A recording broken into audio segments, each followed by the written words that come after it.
May naaalala ka ba tuwing naririnig mo ang salitang lola? Sa tuwing nagbibida-bidahan ang mga nakapaligid sa iyo tungkol sa mga lola, ano ang ambag mo?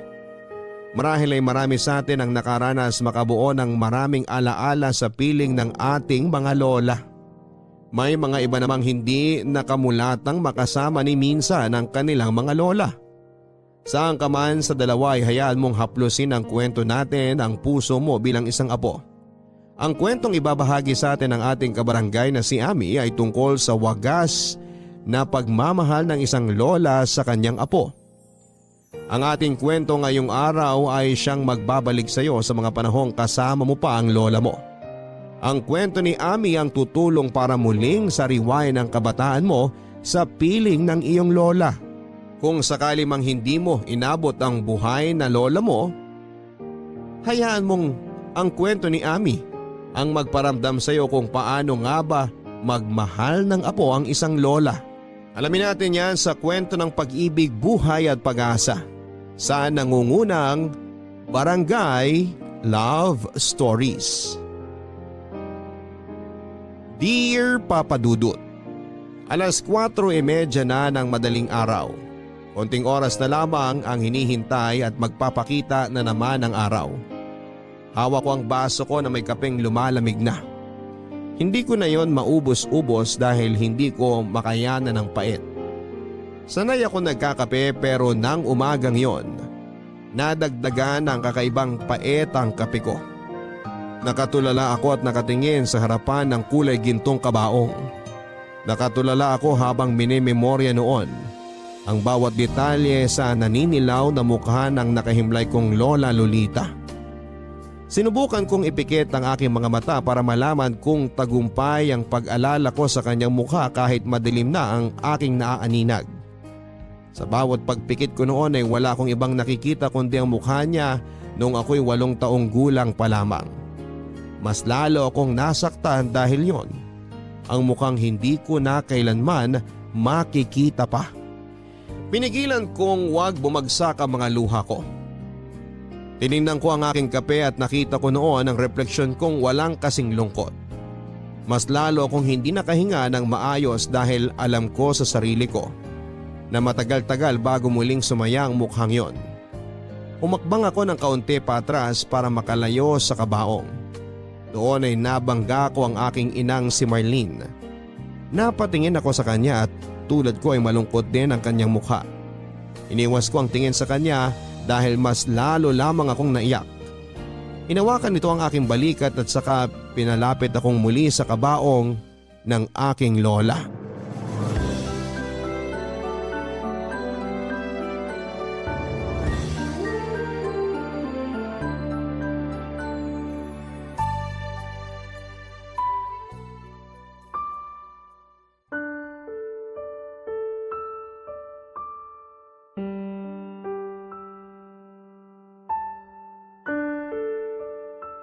Mabuti na lang at nagkasya pa rin sa kanya yung pulang bestida niya. Sa laki ng pinayat niya, akala ko kailangan pang remedyohan. Paborito niya yan. Naalala niyo po ba nung nagtatalo pa kayong dalawa dahil namantsahan niyo yan nung nilabahan ninyo? Ayaw niya kasing ipalabas sa akin ang mga damit niya.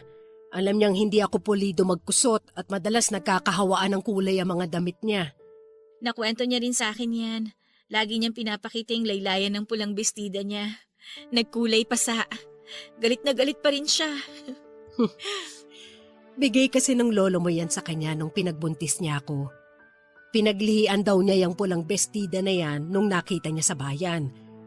Walang-wala raw pera no ng lolo mo at sapat lang na pamasahe pa uwi mula sa bayan. Iniyakan daw ng lola mo yan nung nakauwi na sila. Hindi na raw kumain dahil sa sama ng loob. Paano pala nabili ni lolo yan? Binenta niya yung 2 inahing manok niya doon sa may-ari ng bakery sa tapat.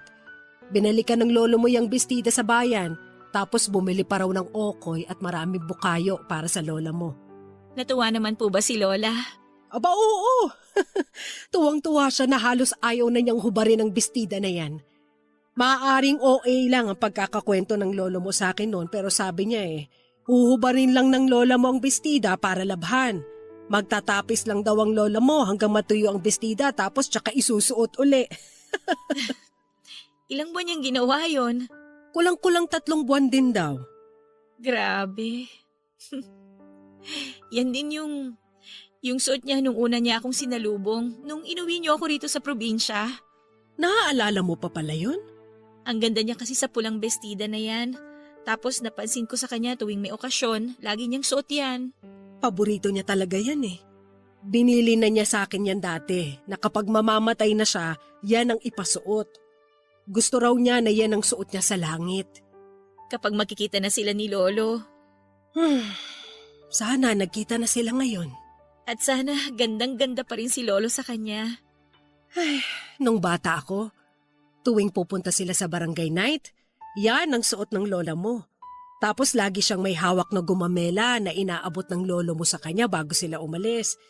Sinadya ng lolo mo noon na magtanim ng gumamela sa likuran nitong bahay para may mapipita siya tuwing may espesyal na okasyon sila ng lola mo. O kaya tuwing may away o konting tampuhan, yun ang paraan ng lolo mo para manuyo. Nasabi nga po sa akin yan ni Lola dati. Tapos, nung namatay daw si Lolo, hindi na binalikan ni Lola ang mga gumamelang yon. Hanggang sa namatay na rin dahil napabayaan na. Mula noon ayaw na niyang makakita pa ng gumamela.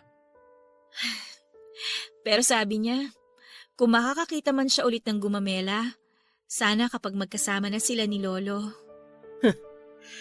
Sana nakarami na ng gumamela ang lola mo ngayon kung nasan man silang dalawa ng lolo mo. Ay, sana masaya na siya ngayon, no? Sana nakakapagsayaw na sila ni Lolo ngayon. Yan na lang yung pambawas natin sa sakit na nararamdaman natin. Yung isipin na masaya na sila ngayon. Hindi ko na makikita ang pulang bestida niya na palagi niyang sinasampay. Palagi niyang maingat na sinasampay. Hindi na natin makikita yung ngiti niya habang gandang-ganda siya sa sarili niya, habang suot ang pulang bestida na yan. Kung alam ko lang na hanggang dito na lang ang buhay ni Lola, sana inubos ko na lang ang bawat araw sa kakasabi kung gaano siya kaganda sa pulang bestida na yan. Sana ginamit ko na lang yung mga baksyon ko para dalawin siya, para ipagtanim siya ng panibagong gumamela. O hindi kaya maglambing at magtimpla ng panibagong tasa ng kape para sa kanya. Shh! Kung meron ka mang dapat ginagawa ngayon, yan ay yung magpasalamat. Dahil kahit hindi naging madalas ang pagkikita nyo, nakasama mo pa rin siya kahit papano.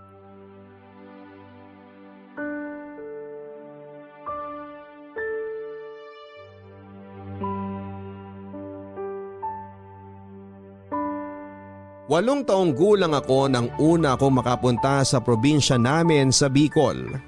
Hindi naman kasi ako noon inuuwi ni mama sa probinsya dahil malayo ito sa Baguio kung saan siya nagtatrabaho at kung saan niya nakilala ang aking papa. Mula noong nakapag-asawa na si mama ay hindi na siya halos umuuwi at nagpapadala na lamang ng pera. Kung uuwi man siya noon ay mabilisan lamang ito at hindi ako sinasama dahil may luhin ako sa biyahe.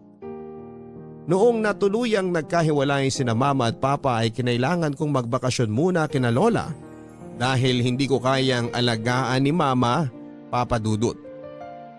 Mula noon lahat ng espesyal na okasyon sa kalendaryo andun ako kay lola. Nailang pa nga ako nung una pero nang tumagal ay nakasanayan ko na ang kanyang presensya. Naalala ko noong bago-bago pa lamang ako sa probinsya. Hindi ako sanay sa buhay doon. Kaming dalawa lang ni Lola ang magkasama. Nahirapan akong masanay sa init at sa kulambo na nakakasagabal sa pagiging malikot ko sa kama. Hindi rin ako natuwa sa mga punong nakapaligid sa bahay dahil naaalala ko lagi ang mga kwento ng mga kaklase ko tungkol sa mga namamahay roon.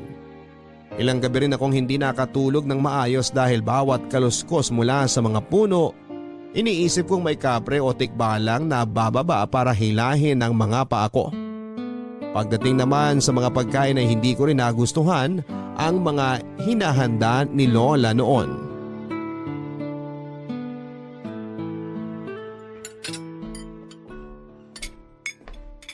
O apo, gising ka na. Nakatulog ka ba ng maayos? Opo. Kaninang madaling araw kasi, rinig na rinig ko pa yung kama mo eh. Mukhang galaw ka ng galaw. Kala ko hindi ka makatulog eh. Nakatulog po ako. Halika na at pinaghanda kita ng makakain mo. Maupo ka na. May tusino po ba? Ay hindi pwede ang mga ganyang pagkain dito. Paborito ko po kasi yun eh. Pag natikman mo tong sinangag na sinabawan ng gatas ng kalabaw, makakalimutan mo na ang tosino. Oh? Gatas ng kalabaw? Walang ganito sa Baguio, ano? Paborito ito ng mama mo. Nung bata pa siya, nagbabaon pa yun ng gatas ng kalabaw pagpapasok sa eskwela. Ayoko po niyan, Lola. Ano bang ayaw mo hindi mo pa nga natitikman? Hindi rin po ako makain ng sanangag. Ay, sinangag po pala. Masarap ako magsangag. Subukan mo ito, dali na. Lola, hindi ko po maintindihan yung lasa. Bakit? Nagkausap na ba kayo para hindi mo siya maintindihan? Parang malansa po yung gatas. Hindi naman po ganyan dapat yung gatas eh. Hindi ka lang sanay. Palibhasa yung gatas sa syudad lahat na proseso at puro asukal. Hindi yun maganda sa katawan. Teka, at lalagyan ko ng konting asin. Wag po! Pandagdag sarap yan sa gatas. Ano po yung kulay brown? Ito. Hindi mo na maalala. Ito yung mga gamu-gamong pinahuli ko sa'yo kagabi, hindi ba? Yung pinalagay ko sa plangganang may tubig? Bakit niyo po niluto? Ginisa ko yan kasi bagay yan sa sinangag na kanin. Hinaluan ko ng konting asin para magkalasa. Simot-simot ang tawag namin dyan. Tuwing pagkatapos ng ulan, lumalabas ang mga yan. Kala ko po tatapon niyo yan. Bakit naman itatapon? Pagkain din yan. Malinis yan. Pero insekto po yan, hindi dapat kinakain. Marami ka pang dapat malaman sa probinsya na ito. Ganyan na ang reaksyon mo sa simot-simot. Paano na lang sa dagang bukid? Papakainin niyo rin po ba ako ng daga? Pwede naman. Kapag dumaan dito si Potpot, papahuli ako ng dagang bukid. Marami ngayon nun at busog. Kasi malago ang mga palay, masarap yun i-adobo. Ayoko po, Lola. O sige, hindi kita bibiglain sa mga pagkain ganon. Unti-unti muna. Simulan mo muna dyan sa gatas ng kalabaw at sinangag. Pwede mong tikman kahit konti itong simot-simot, baka magbagong isip mo. Ayoko po. O sige, ako na lang ang kakain nito. Maghihiwa ako mamaya ng kamatis at lalagyan ko ng konting bagoong. Pananghalian ko na ito. Ano pong kakainin ko mamayang tanghali? Tanghalian na agad ang iniisip mo hindi ka pa nga nakakatatlong subo dyan sa hinanda ko. May mga napitas na akong gulay dyan sa bakuran. Huwag ka munang magkarne para naman magkasustansya ka. Tingnan mo nga't hindi nakakatuwa yung kapayatan mo. Tapos medyo malaki pa ang tiyan mo. Sabi po may bulati daw po ako. Mukha nga. Kung ano-ano kasing pinapakain sa'yo ng mama mo Kung dito ka lang talaga lumaki sa akin, gaganda ang pangangatawan at kutis mo. Lola, ayoko na po talaga nito. O anong kakainin mo? Tusino po. Wala ngang tusino rito. Kahit hindi na po ako kumain. Kawawa naman yung mga bulati mo kung hindi mo sila bibigyan ng pagkain. Lola naman Gusto mo ba magpandesal na lang? May kesong puti pa ako. Kesong puti? Gawa rin yun sa gatas ng kalabaw. Ayoko na po nang galing sa kalabaw, Lola. Ay kailangan mo yun matikman. Teka, kukuhanan kita. Masarap yun sa baterole. Sandali lang apo ha.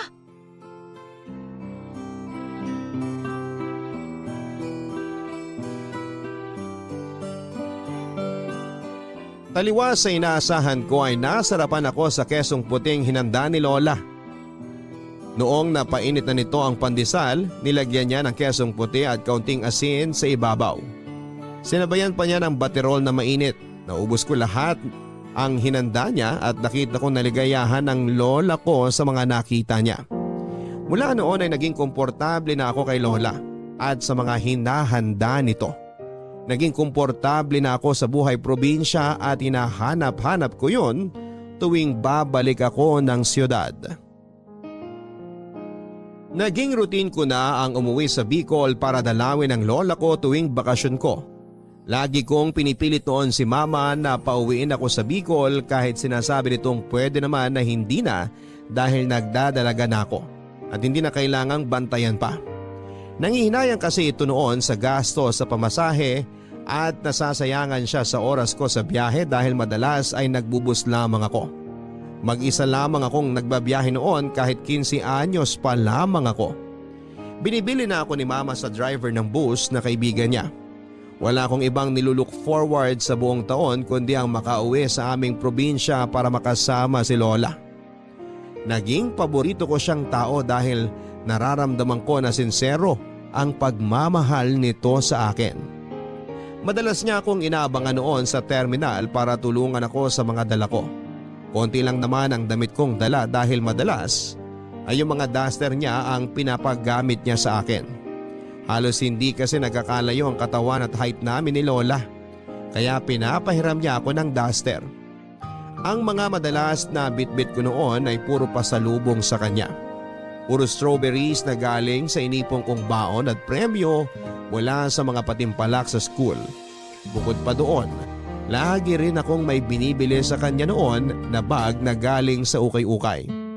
Mahilig sa bag ang lola ko, kaya tuwing malaki ang naiipon ko noon ay sinisiguro kong makakabili ako ng isa para sa kanya.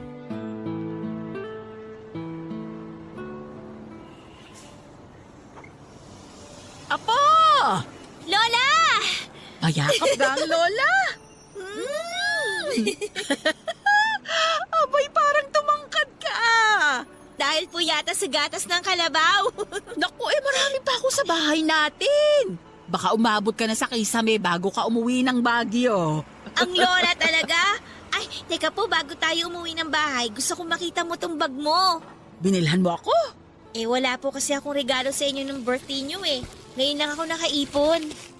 Eto po. Oh. Ay, ang ganda! Ang ganda, Apo! Payakap nga ako uli. Pakis nga sa pisngi. Pero sana, Apo, hindi ka na nag-abala pa. Hindi ko pa nga nagagamit yung isang bag na binili mo nun eh. Okay lang po yan, Lola. Para may mga pagpipilian ka kapag lalabas ka. Hindi ka na mahihirapan, Lola, sa iteterno mo sa damit mo. Yan nga ang plano ko. Ay, ang ganda nitong nabili mo ah. Sana hindi ito mahal ah. Natawaran ko po yan. Alam ko po na mahilig kayo sa pula at kulay gold. Kaya binili ko yan. Tingnan niyo po yung burda oh. Ang ganda, di ba? Oo nga. Parang ito na ang paborito ko ngayon sa lahat ng bag na meron ako. Pangsimban niyo po yan o kaya pagpupunta kayo ng bayan. Kung buhay pa ang lolo mo, pangpasyal namin ito. Mahilig po ba kayo mamasyal ng lolo dati? Ay, oo. Pero yung sa malalapit lang. Di kami halos nakakalayo ng Bicol gawa ng hindi kaya ng bulsa. At syempre, mahina na ang baga ng lolo mo. Eh di ba nga, paubos na yung kalahati ng isang baga niya nang dahil dun sa naging trabaho niya sa minahan noon. Ay, hindi ko po alam yun, Lola. Kaya hanggang pangarap na lang yung pagpunta namin sa iba't ibang lugar eh. Alam mo ba, tuwing bago kami matulog ng lolo mo noon, panay ang kwentuhan namin sa mga napapanood naming magagandang lugar sa Pilipinas. Kahit dun lang, maranasan namin yung ganda ng mga lugar na yon. Kunwari na lang nandun kami. Tapos pinag-uusapan namin yung mga pwedeng gawin o bilhin.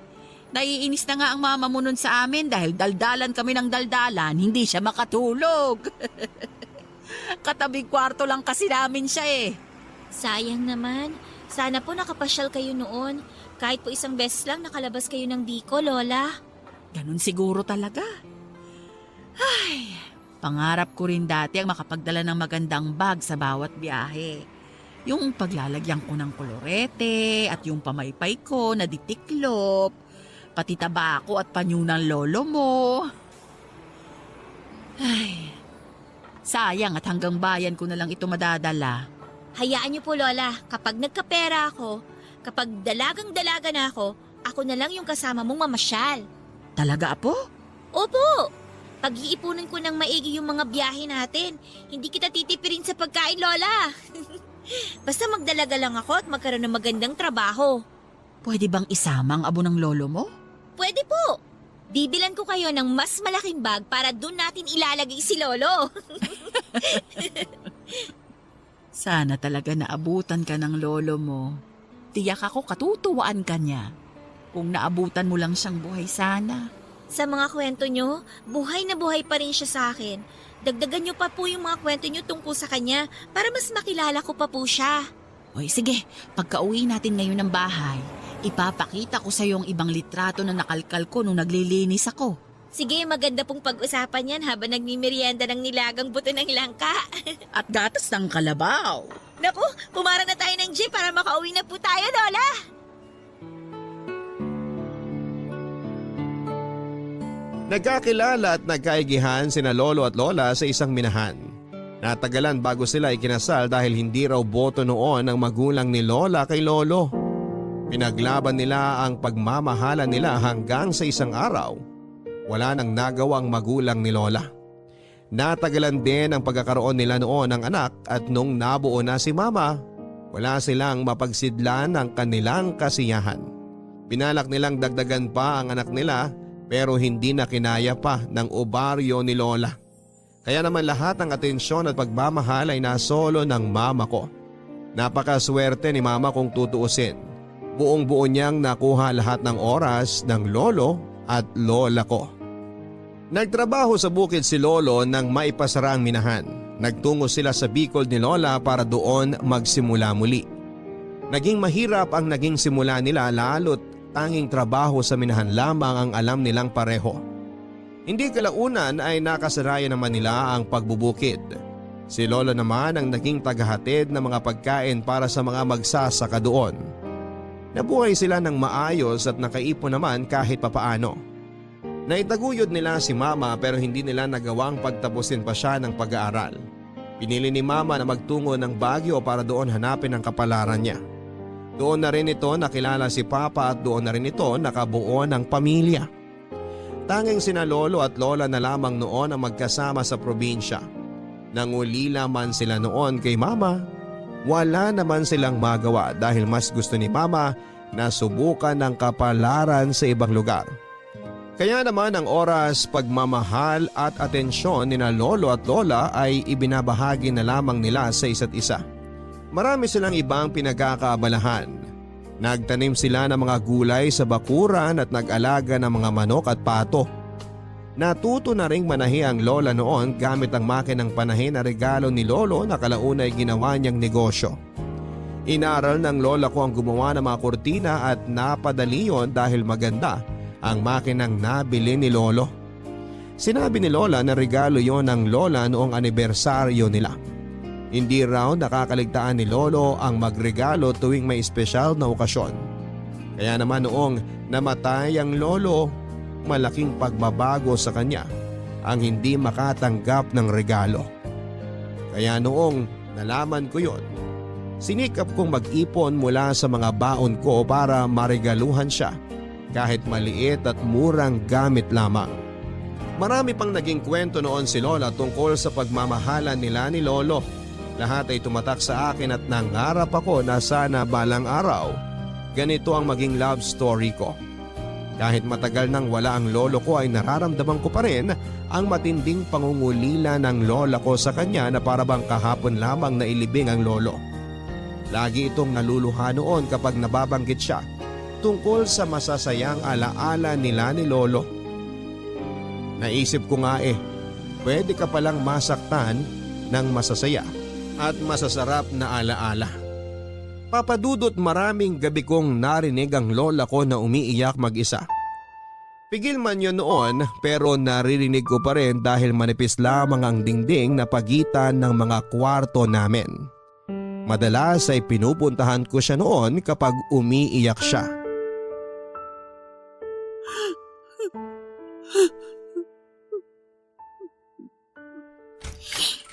Lola?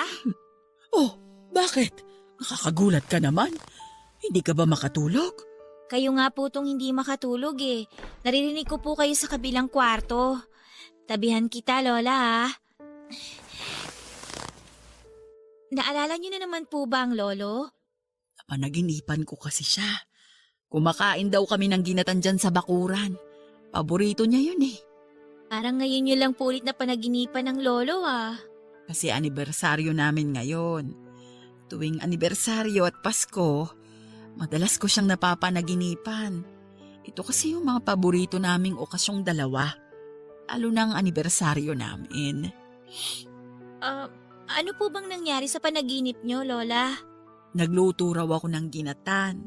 Tapos inaya ko siyang kumain dun sa bakuran. Ako lang yung nagsasalita. Hindi siya umiimik. Nakatingin lang siya sa akin.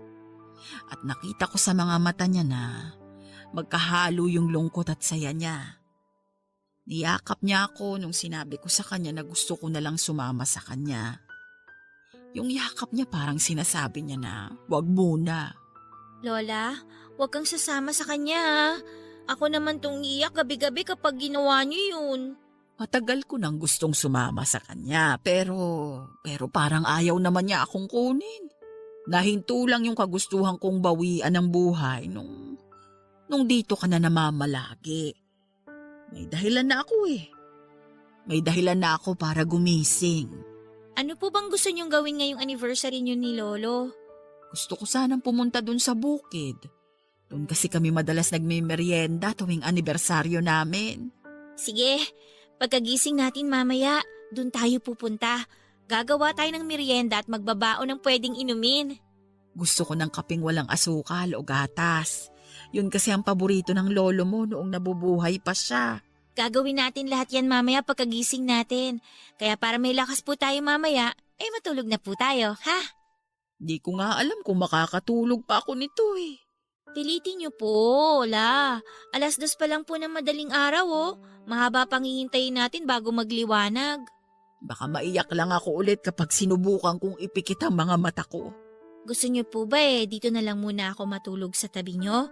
Para kung sakaling maririnig ko ang hikbi niyo, yayakapin ko po kayo. Mabuti pa nga siguro. Hindi ko kayang mag-isa ngayon eh. Hindi na po kayong magiging mag-isa. Andito na po ako eh. Para kang lolo mo, hindi ako pinapabayaang matulog mag-isa o maging malungkot mag-isa. Laging nakasaklolo sa tuwing kailangan ko. Baka sinadya ng lolo na gawin akong bantay niyo, Lola. Baka nararamdaman ng lolo mo na kailangan ko talaga ng bantay. Matulog na po tayo ha, para makabalik tayo dito bago bumaba ang araw mamaya. Samahan mo muna akong ipagdasal ang lolo mo. Mukhang kailangan niya yun ngayon. Sige po. Sa ngalan ng Ama, ng Anak, at ng Espiritu Santo.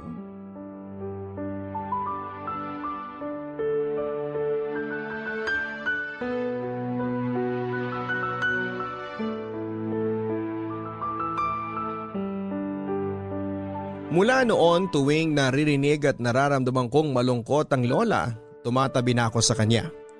Hindi ko kayang makita siyang nasa mababang emosyon. Kaya lagi akong sumasaklolo sa tuwing napapansin ko noon na nananahimik na lamang siya dahil sa lungkot. Pinakaayaw ko noon na makita ay yung mga luha ng lola ko. Para ba akong sinasaksak sa puso ko sa tuwing hindi ko siya napapasaya. Kaya naman inaral ko ang lahat ng bagay na pwedeng magpatawa sa kanya. Para pangontra ko sa kanyang kalungkutan. Ito ang dahilan marahil kung bakit lumaki akong komedyante sa lahat. Nasimulan kasi yung pagpapatawa ko noong lumalaki na ako kasama ang lola ko. Noong nasa kalagitnaan ako ng kolehiyo ay naging bihira na ang pag-uwi ko noon sa Bicol. Bukod kasi sa pag-aaral ay nakahanap na rin ako ng trabaho dahil nahihiya na ako kay mama sa laki ng gastusin ko sa pag-aaral. Nagtrabaho ako noon bilang assistant sa isang politiko na kakilala ni mama. Wala na ako halos oras noon para sa sarili ko at nauubos lahat sa trabaho at pag-aaral ko. Hindi yon naunawaan ng lola ko at naiintindihan ko naman yung pagtatampo niya.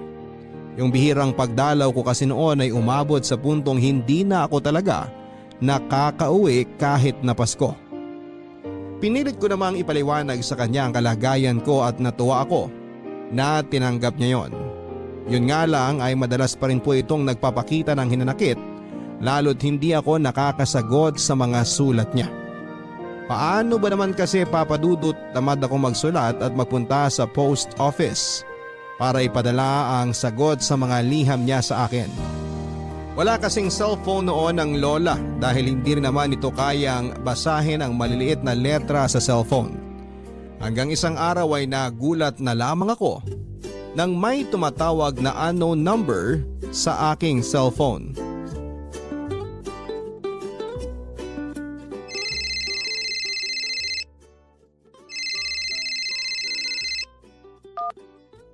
Hello? Sino to? Ami! Apo! Ikaw na ba yan? Lola? Ay, ikaw na! Cellphone niyo po ba to, Lola? Oo! Nakuha ko yung pensyon ko! Saan niyo po binili yung cellphone niyo? Ang gara naman. Binenta sa akin ni Pinyong. Yung sugarol dito sa atin. Mababa niya lang binenta sa akin. Gawa nga ng kailangan niya ng pambayad sa inutangan niya. Nagkaaberya. Kasi nga mahilig sa sugal. Baka naman po maraming sira yan, ha? Basta wag lang yung pangtawag ang masira rito para makausap kita kahit dito man lang. Mabuti po't natuto na kayo mag-cellphone. Sino nagturo sa inyo? Yung apo ng kasamahan kong senior. 1 linggo mahigit niya akong tinuruan. Tawag lang ang inalam ko at sinabi kong hindi ko na maaaral yung text-text na yan. Napakaliit na mga letra naduduling ako. Okay po yan, Lola. Hayaan niyo't ako na maglo-load sa inyo. Ay wag na, may pensyon at ipon naman ako. Ako na ang gagastos para sa load ko. Natuwa naman po ako at matatawagan niyo na ako. Paano? Hindi ka naman sumasagot sa mga sulat ko. Nakakatampo ka na nga eh. Sorry na po, Lola. Ha? Alam niyo naman pong graduating ako. Tapos... Oo, alam ko na yan. Naiintindihan naman kita kaya nga ako yung gumawa ng paraan para makausap pa rin kita eh. Namimiss na kitang talaga. Lalo na nung mahal na araw. Hindi ka man lang umuwi para makapagbisita iglesia tayo. Alam mong tradisyon natin yung dalawa eh. Nag-summer classes po kasi ako, Lola eh. Ang daming pinagawa ng mga instructor namin kaya ginamit ko po yung mahal na araw para tapusin lahat yun. O di sana man lang nagsabi ka para alam ko. Babawi naman po ako sa inyo, promise yan. Kailan pa kaya yan? Yan din yung sinabi mo nun sa akin pero hindi ka naman talaga bumawi. Hayaan nyo kapag medyo gumaan-gaan yung trabaho ko at saka yung mga ginagawa ko sa school, uuwi po talaga ako kahit 2 araw lang. 2 araw lang? Yun po kasi yung pinaka-pwedeng bakasyon ko eh. Nalungkot naman ako lalo. Masyadong mabilis ang 2 araw. May cellphone ka na naman, Lola eh. Sa ngayon, kahit mag-usap na lang po muna tayo dito. Pwede na po yun kahit paano. Pwede kitang tawagan lagi para kumustahin? Opo, basta wala lang klase o trabaho, pwede po tayo mag-usap ng matagal. May gagawin ka ba ngayon? May ikukwento kasi ako sa'yo. May oras pa naman po ako, Lola. Ano po ba yon? Ikukwento ko lang sana sa'yo yung bagong grupo na nasalihan ko. Hinila lang ako ni Kumaring Eding ko dun eh. Saan po ba yan? Baka naman kulto yan, Lola, ha? Hindi yung mga gumagawa ng basket. Buryong na ako rito sa bahay kaya sumama ako. Proyekto raw yun ng mga madre para sa mga senior na katulad ko. Maganda yan para may pinagkakaabalahan kayo. Nakakatulong pa kami. Bawat benta ng basket na magagawa namin, mapupunta lahat yun sa bahay ampunan na suportado ng mga madre. Ay, nakakatuwa naman po yan. Binida nga kita dun sa isang madre. Ay, Lola, tawag ka sa akin mamaya, ha? Nandito na kasi yung boss ko. Anong oras kaya? Kasi... Sige na, Lola. Mukhang mainit ang ulo ng boss ko eh. Bye! I love you!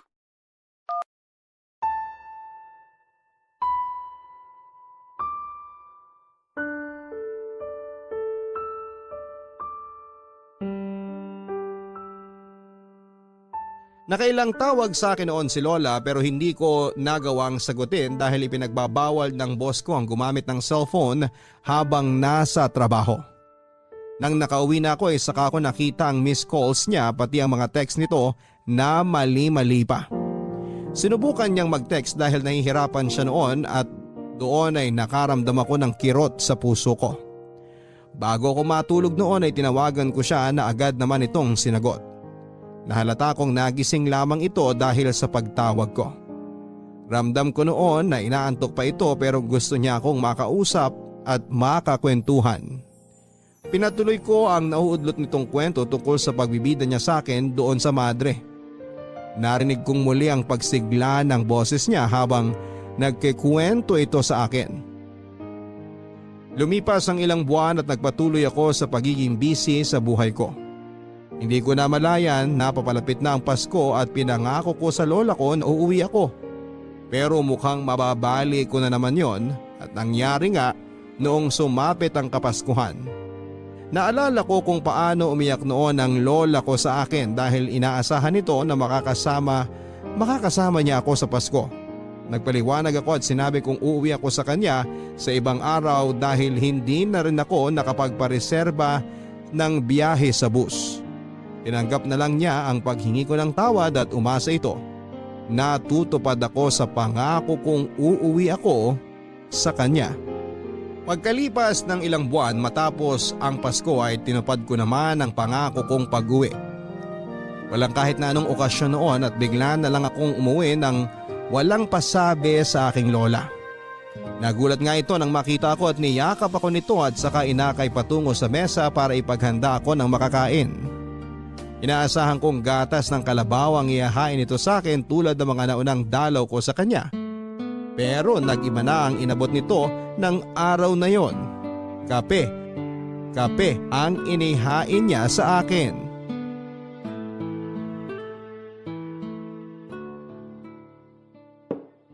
Kape? Naisip ko kasi, dalaga ka na. Hindi na uubra ang gatas ng kalabaw sa'yo. Hindi naman po ako nagkakape. Sanayin mo na. Kailangan ng katawan mong magising-gising mula sa pagod. Alam kong hindi mo mapagsasabay ang trabaho at pag-aaral mo. Kailangan mo ng kape para mabalanse yan. Diyan kami kumakapit ng lolo mo nung nasa minahan pa kami hanggang sa mapadako kami sa bukirin. Mahilig po kayo sa kape ni Lolo, no? Ay oo, sobra.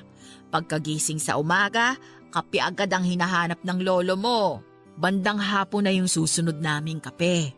Nagkakape kami madalas sa plaza o kaya sa bukirin. May baon kami laging termos. Tapos ang huli naming kape ang pinakapaborito ko. Tuwing madaling araw. Kapag nagigising kami pareho, magkukwentuhan muna kami sandali sa kama. Tapos babangon at magtitimpla na ako ng kape naming dalawa.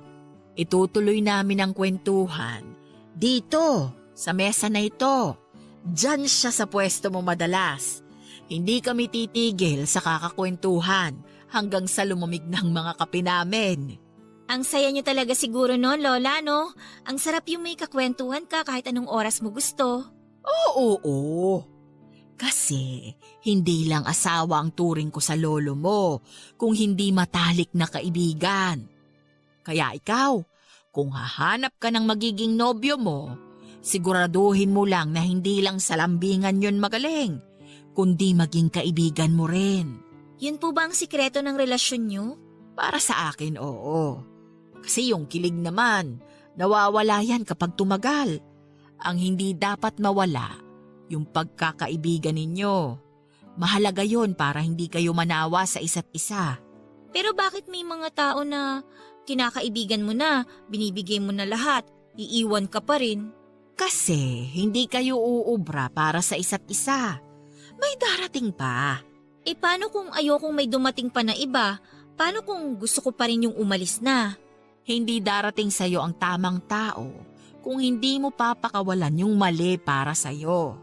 Pwede namang siyang maging mali habang buhay sa akin. Huwag lang siyang umalis. Ito ba'y puro tanong lang o nangyari na ito sa'yo? Gusto ko ng katulad ng love story niyo ni Lolo.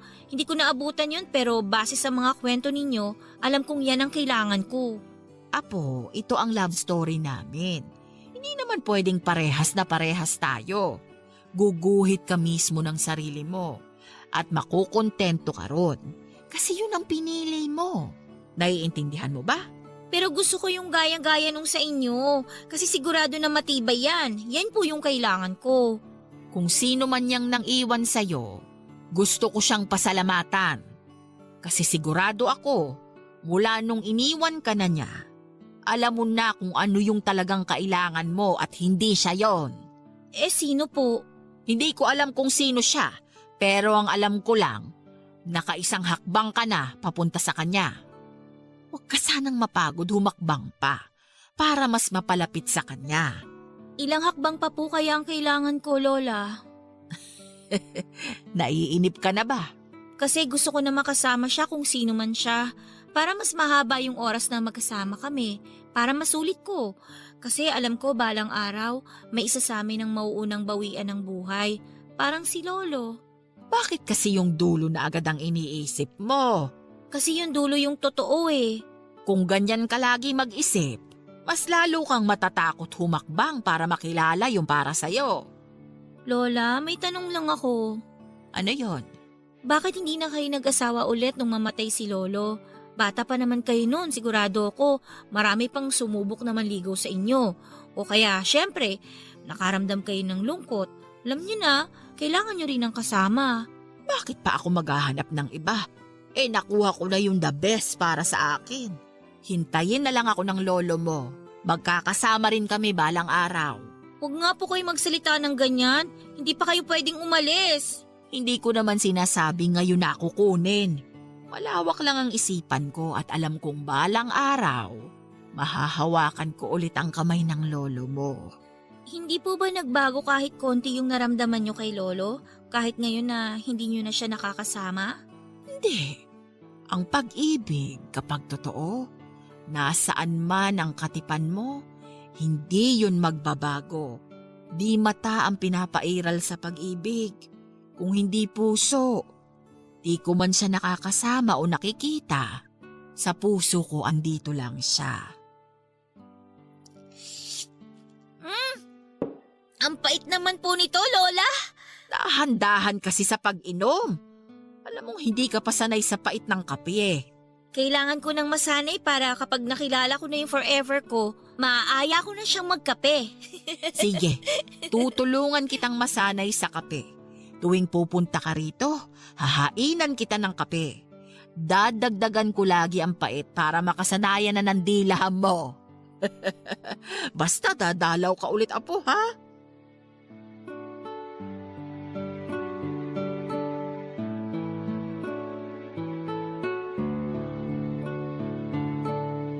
Tinupad nga ng lola ang pangako nitong ipagtitimpla ko ng kape tuwing uuwi ako sa kanya.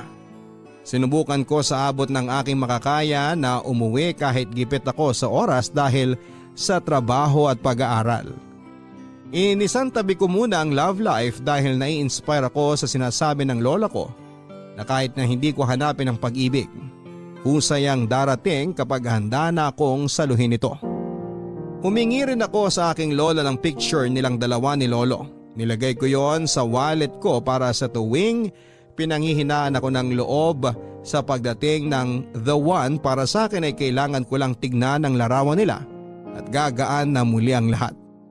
Tuwing masama ang loob o di naman kaya ay may problema ako, sinasanay ko na ang sarili kong puntahan lagi ang lola ko, gaano man yon kalayo. Ginawa kong gamot ang presensya ng lola ko at malaki ang naitulong nito sa akin. Nakatulong din ang bawat mapait na kape na inihahanda nito sa akin.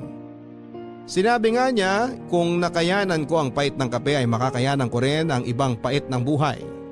Natawa na lamang ako pero alam kong tama siya at kailangan ko yon. Tulad naman kasi ng kape ay kaya ko pa rin yon patamisin sa tamang lagay ng asukal at magiging maayos muli ang lahat. Tatamis muli ang dating mapait. Ganon ko tinitignan ang buhay tuwing may pait akong pinagdadaanan. Nung nakapagtapos ako ng pag-aaral at nalipat sa Metro Manila ay hindi na ako muling nakabalik pa ng probinsya para dalawin si Lola. Naging sobrang busy na ako sa trabaho ko at hindi ako nakakakuha ng leave.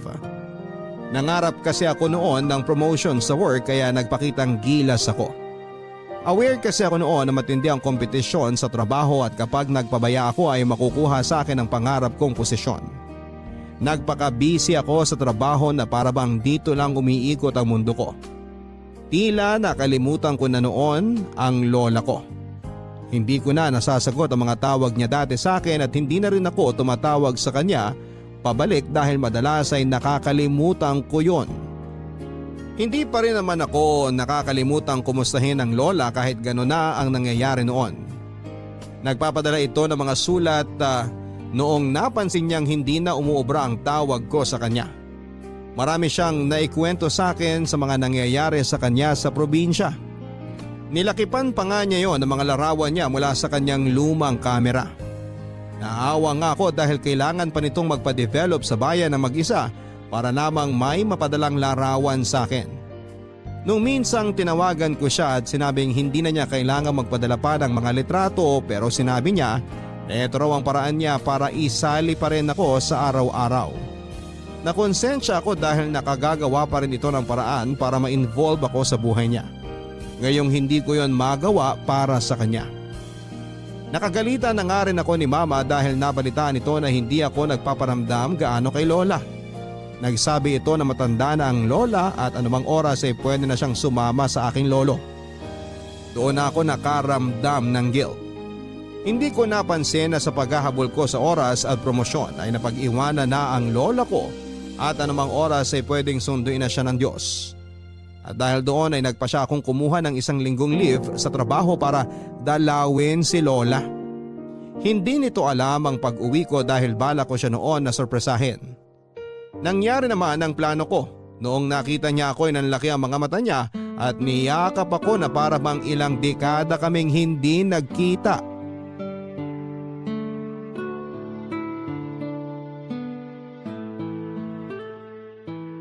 Ami! Lola! Payakap nga ako, Apo! Bakit naman wala kang pasabi na uuwi ka? Gusto ko lang kayong sorpresahin. Sorpresa talaga ako. Hindi ka naman na kasi umuuwi talaga. Tunog nang nagtatampo ah. Sino bang hindi magtatampo? Ilang taon akong mag-isa rito. Parang ako pa tong nahihiya tuwing susubukan kitang tawagan. Gawa nga nang hindi ka naman sumasagot. Kaya nga po ako nandito eh. Babawi na ako. Tara na po sa loob at kaping-kapi na ako. Gusto mo ba magmeryenda na lang ng puto? Meron pa ako dyan, kabibili ko lang kaninang umaga. Ayoko ng puto, Lola. Ang gusto ko ngayon, yung kape na tinitimpla mo lagi. Kanina ko pa nga nalalasahan habang nasa biyahe pa lang po ako eh. Tsaka diba tradisyon na natin yun? Kasi nasa Maynila ka na eh. Bakit po? Bawal na po ba kaming mga taga Maynila sa kape? Hindi naman. Nabalitaan ko lang kasi dun sa anak nung kapitbahay natin na nurse sa Maynila. Ano raw? Masarap daw yung kape ron. Mahal at masarap. Oh, tapos po? Nakakahiya nang ipagtimpla ka pa ng kape. Alam mo namang nabibili lang sa tindahan yung mga kapeng hinahain ko sa'yo. Wala pang 10 piso ang ginagastos ko. At bakit nyo naman po iisipin na kailangan ko ng mas mahal na kape? Naiintindihan ko lang kasi na mas maganda na yung buhay mo ngayon kumpara nung nag-aaral ka pa at nasa akin ka pa tuwing bakasyon. Lola naman, kahit pinakamahal na kape ang iharap mo sa akin, just na kape mo pa rin ang lilingunin ko. Sinasabi mo lang yan para pagaanin ang loob ko. Ay hindi po, maniwala po kayo. Hindi ako nagkakape ng mga ganon sa Maynila. Kasi lagi kong inaabangan yung kape nyo tuwing bumabalik ako dito. Bakit hindi ka na bumalik noon para napagtimpla pa kita? Talagang may tampo pa ang lola. Andito na nga ako oh. Babawi na ako sa inyo. Simulan natin dyan sa kape nyo ha. Tara! Ay may isa pa pala akong sorpresa sa'yo. May boyfriend na kayo, Lola? Sira! Marinig ka ng lolo mo, kagalitan pa ako. Ano nga po yung sorpresa nyo? Nung nakaraang taon, inipon ko yung pensyon ko para palagyan ng aircon yung kwarto mo. Naisip ko kasi kapag balak mo nang bumalik dito, hindi ka na kailangan magtiis sa electric fan. Baka katulog ka na ng maayos. Lola naman, bakit kailangan yung gawin yun? O hindi ka ba masaya? Parang natutulog ka lang sa Baguio sa lamig. Sana po inipon nyo na lang para ipangbili ng mga gusto nyo, lalo na ng mga gamot nyo. Hindi ko naman kailangan ng aircon dito eh. Ang sarap kaya ng hangin dito. Mainit nga. Ako Ako nga tong naaawa sa'yo kasi naririnig ko pa yung tunog ng pamaypay mo. Kahit may electric pan ka na. Bihira lang naman yun, Lola. Sana hindi na lang talaga kayo gumastos sa aircon. Gusto ko lang namang maging komportable ang tulog mo.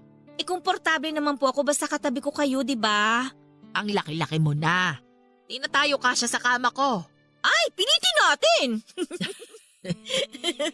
Sa susunod na buwan pala, death anniversary ng lolo mo. Makakauwi ka ba sa padasal? Ay naku, Lola, hindi ko alam kung kaya. Inubos ko na kasi yung leave ko ngayon para makapag-stay po ako ng matagal dito. Ah, ganun ba?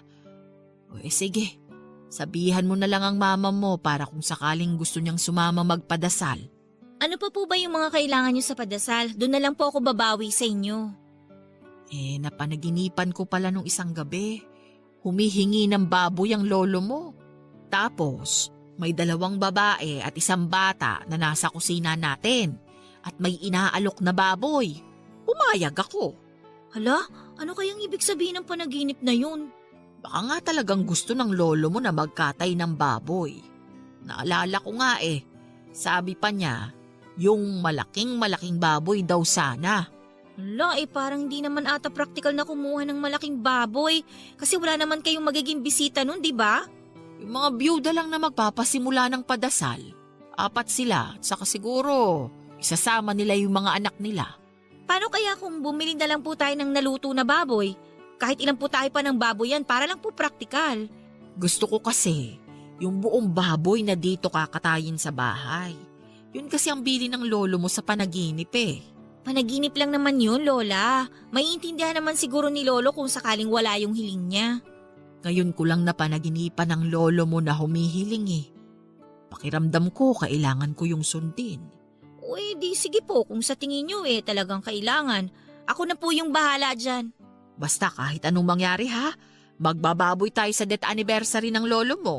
Opo, ako na pong bahala doon. Huwag niyo na pong isipin yun Papadalan ko po kayo tapos kayo na po yung bahalang mamili ng pinakamalaking baboy na gusto niyo. Sana makauwi ka nun, Apo. Malabo po, Lola Pasensya na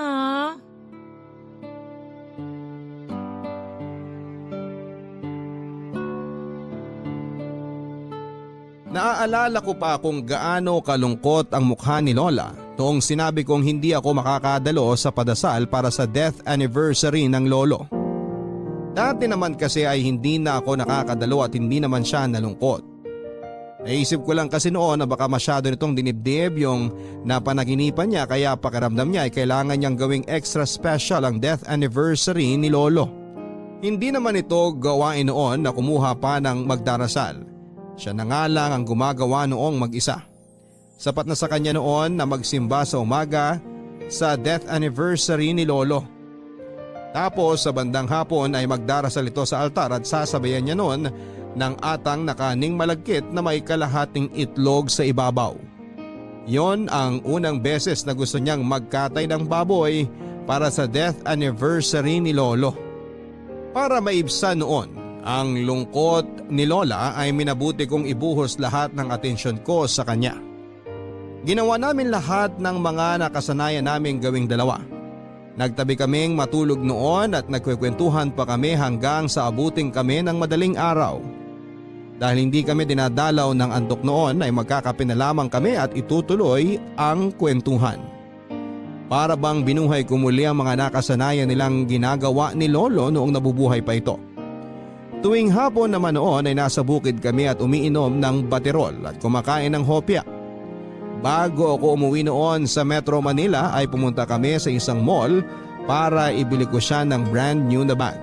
Natuwa ito at naiyak dahil may panibago na naman daw siyang bag. Naalala raw niya noong ukay-ukay lang ang nabibili ko sa kanya noon. Naiyak na lamang ako dahil noong binalikan ko yung panahon na yon ay walang-wala ako. Pero noong pagkakataong nabilhan ko na siya ng bagong bag ay naisip kong may narating na pala ako. Nang araw na aalis na ako ay nagpumilit ang lola na ihatid ako sa terminal.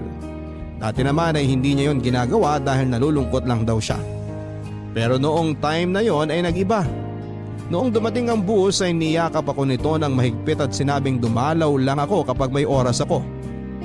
Maghihintay daw siya. Inalikan ako nito sa noo at inabutan ng panyo para pangpunas ko raw ng mukha ko kapag nahulas ako sa biyahe. Noong nakasakay na ako sa bus at umandar na yon ay nilingon ko siya at nakita ko nakatayo pa siya noon kung saan ko siya iniwanan. Kumaway ito noon sa akin at kumaway din ako pabalik. Noong nakalayo na ang bus ay bigla akong naiyak nang hindi ko alam. Marahil ay pahiwatig yon na hindi ko na muling makakasama pa ang lola ko. Sa mismong death anniversary ng lolo ko ay binawian ng buhay ang lola ko. Kung hindi nagpunta ng mas maaga roon ang mga biyudang mangunguna sa padasal ay hindi nila makikitang wala ng buhay ang lola. Namatay sa tulog ang lola. Noong gabi bago siya mamatay ay nakausap ko pa siya at sinabi ko sa kanya na napanaginipan ko siyang kumakain kasama ng lolo ko sa kusina. Sinabi ni lola na kinabahan siya roon dahil ayon sa mga matatanda, huwag raw makikisabay o kukunin ang pagkaing inaalok ng taong patay na dahil malaki ang tsansa na bala ka na niyang isama. Naalala ko pa noong tinawag ni mama sa akin ang masamang balita. Nasa trabaho ako noon. Hindi ko noon may galaw ang katawang ko noong sinabi niyang wala na si lola. Biglang nag-flashback lahat ng alaala namin. At nakadagdag yon para mas lalong maging masakit ang pagharap ko sa katotohanan na wala na siya sa buhay ko. Muli ko namang inalala ang mga huling araw na nakasama ko ang lola ko noon habang nakaharap sa kanyang kabaong. Nagtuloy-tuloy na ang pagbagsak ng mga luha ko. At hindi ko na yon pinunasan pa. Pinisil ni mama ang balikat ko para bigyan ako ng hudyat na ituloy ko lang ang pag-iyak para hindi yon maipon. Nang naubos ko ng lahat ng luhang baon ko, kinuha ni mama ang kamay ko at doon ay may pinatong siyang gintong kwintas sa ibabaw ng palad ko.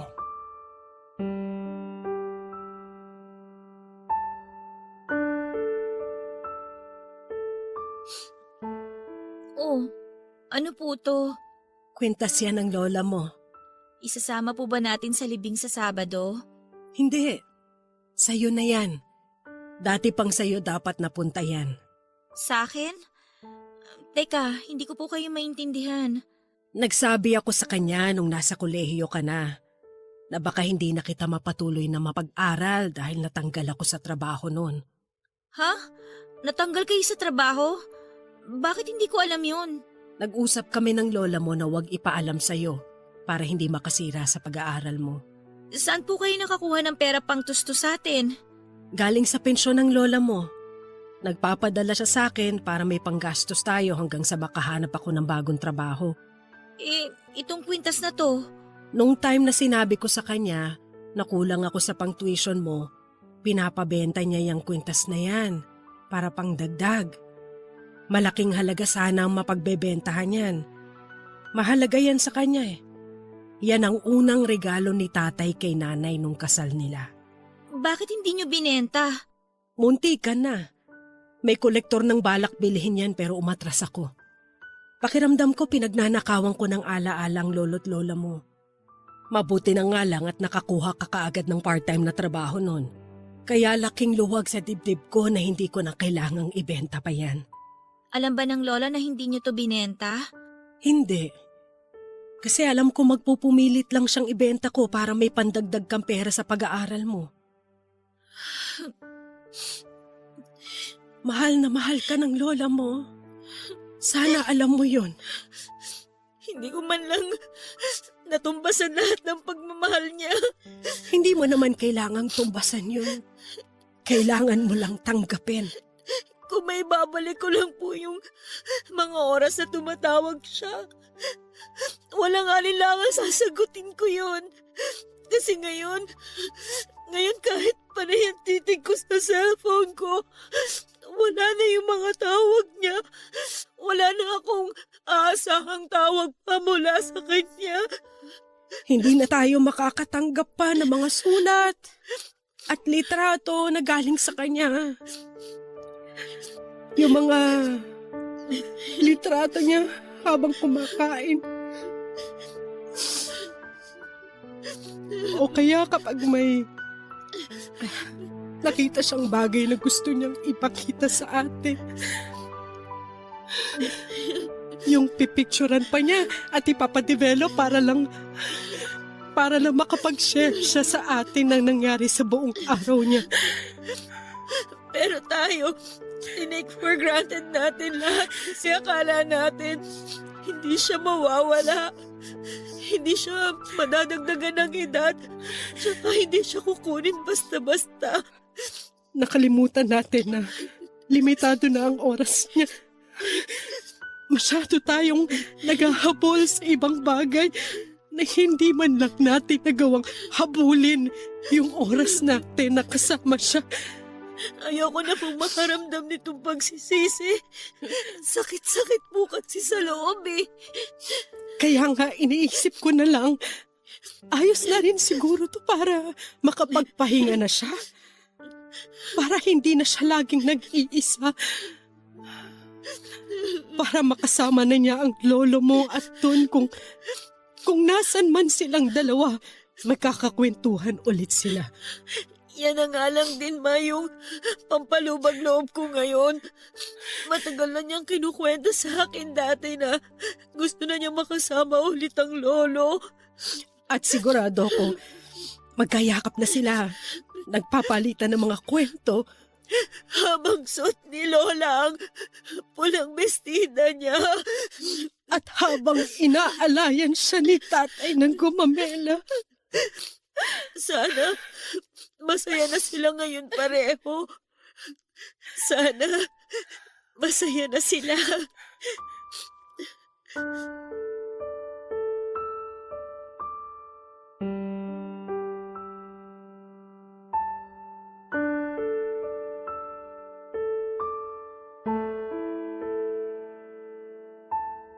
Tatlong taon nang nakakaraan mula nang namatay si Lola, pero hanggang sa ngayon kapag inaalala ko ito ay nasasaktan pa rin po ako. Baka nga totoo na wala naman talagang nakaka-move on sa pagkawala ng minamahal nila sa buhay. Nasasanay lang tayo na wala na sila sa tabi natin. Nasasanay lamang tayo sa sakit, namamanhid at nagpapatuloy. Kaya siguro kapag binalikan mo ulit yung mga panahong kasama mo pa sila ay kumikirot pa rin. Papa Dudut, maraming salamat sa pagbabahagi mo ng kwento ng aking lola Lolita. Alam ko kung nasa man siya ngayon ay masaya ito na ginawa ko ang kwento niya para makatulong sa ibang tao na nagpapabaya ng oras para sa mga minamahal nila. Sana'y magamit ang kwento ng lola Lolita ko para ma-realize ng lahat na kapag oras ang naubos, kahit na anong habol mo ay hindi ka na makakapagpuno. Muli, maraming salamat sa inyo. Ako ang inyong kabarangay forever, Ami. Hanggang kailan ba natin iisang tabi ang kasabihan na nasa huli ang pagsisisi? Bakit kailangan pa nating paabutin sa dulo ang lahat bago tayo matuto? Ilang beses na tayong nakaranas na magsisisi dahil hindi tayo gumagawa ng paraan o hindi tayo naglalaan ng oras para sa mga importanteng bagay at tao sa buhay natin. Bakit kailangang paulit-ulit na dalawin tayo ng sisi bago natin ma-realize na mali ang magpabaya at mali ang magsayang ng oras? Kabarangay, sana hanggat maaga pa ay alam mo kung saan ka dapat magbuhos ng oras. Maraming salamat, Ami, sa pinadala mong kwento sa inyong Papa Dudut at hiling ko na sana ay makadagdag ito ng tulong para maintindihan ng mga tao kung gaano kasakit ang magsisi kapag naubusan ka na ng tsansa na makasama ang mga mahal mo. Sa kwento ni Lola Lolita mo, sana'y nagawa nating ibahagi sa iba na anumang oras ay pwedeng bawiin sa iyo ang taong binabaliwala mo. Hanggang sa muli, ako po ang inyong Papa Dudut sa mga kwento ng pag-ibig, buhay at pag-asa dito sa Barangay Love Stories #1.